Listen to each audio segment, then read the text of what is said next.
Hello, everybody, and welcome to the DFS Army YouTube channel. I am Razzle11, or on Twitter, Razzle11Grinds. Going to take a look at some pitching for today, April 10th. I'm going to focus on the main slate. I know there's some earlier games, but we're just going to mainly focus on the main slate. And like usual, I am looking at DraftKings pricing, since that's where a majority of my action is. So let's get started. First guy at the top of the list for my fade list today is going to be Max Scherzer. Um, I understand how dangerous it is to fade somebody like Max Scherzer, but I don't really love the matchup against San Diego, and he hasn't been that great to begin the season. Home runs have been an issue. As you've seen, he's given up 4 in his 11 and a third. Has just 8 strikeouts so far. Uh, he ended up with a solid DK score in the first start against Miami. But I'm just not loving the spot for Max Scherzer, and I'm really not loving the price tag. So for me, it's a pretty easy fade. I, I can get the argument of wanting to get some percentage of him because nobody's going to spend up. I have a hard time believing that absolutely nobody's going to spend up on him. It is Max Scherzer by name. That automatically is going to get him, 10 to 12%. So for me, it's just an easy fade at this point.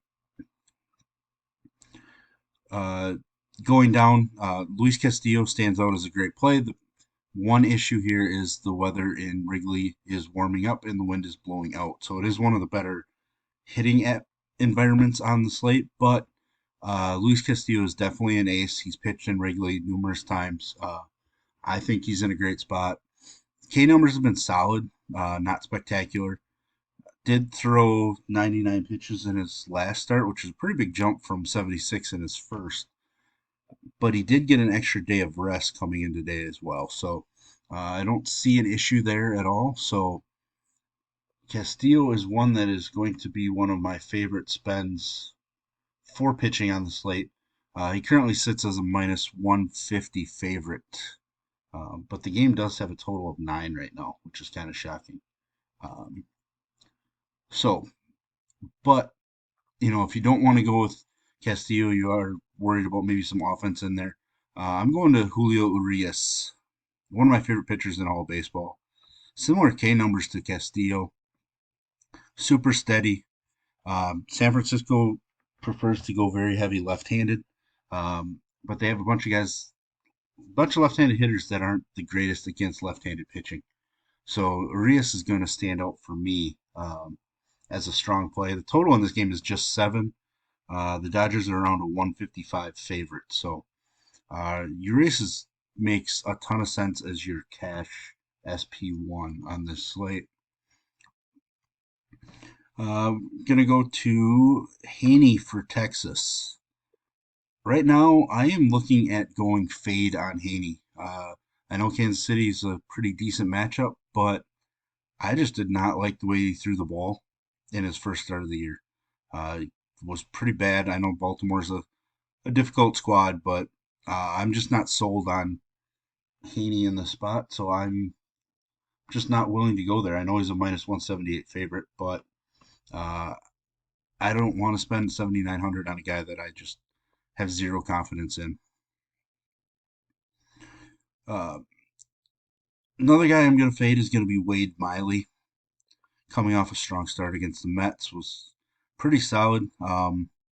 His price actually went down 400, but I just don't think that Miley's the guy I want to use ever. I like the way Arizona's swinging the bat right now, so I'm not going to chase that last start against the Mets with Miley tonight.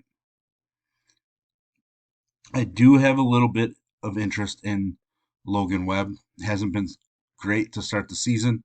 Did strike out 12 in his first start, which is really nice to see. Dodgers bats right now aren't uh, typical Dodger bats. They do have a few guys that are swinging it well, but I think there's a route for Webb to be strong tonight. And history wise, he's always been really good at home in San Francisco.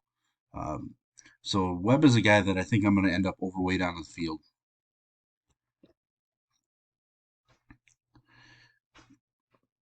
Another guy that I am going to be overweight on is going to be Graham Ashcraft in a terrible matchup, but I just like his upside. There are some strikeouts in the Atlanta lineup. The bottom half of the Atlanta lineup really isn't all that dangerous, especially if you end up with a Ozuna still in the starting lineup.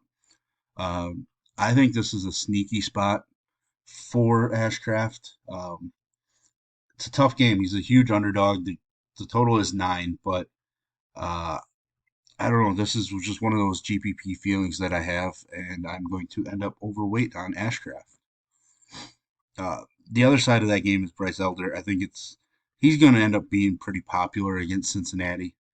Uh, and since I happen to like Ashcraft in this game, I think I have to like Elder since he's a minus 195 favorite right now.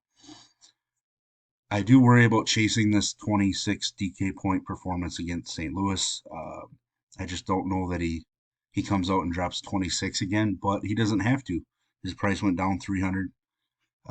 He's probably just incorrectly priced for this spot. And if you want to look at somebody that's kind of off the wall that I'm considering, it's going to be Jose Suarez.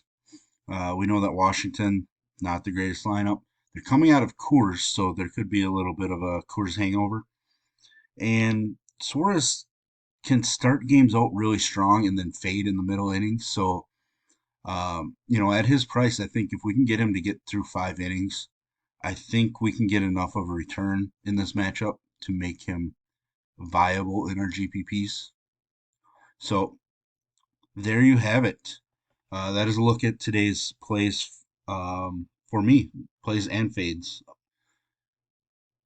I may be, adding to that list as I go on this afternoon. Make sure you are a member at DFS Army to learn about the adjustments I might make from this video as I dig in deeper to some of these matchups. I'm going to put a link in the description below. You can use promo code RAZ, R-A-Z, to get 10% off your monthly membership with us. And with that, best of luck, everybody.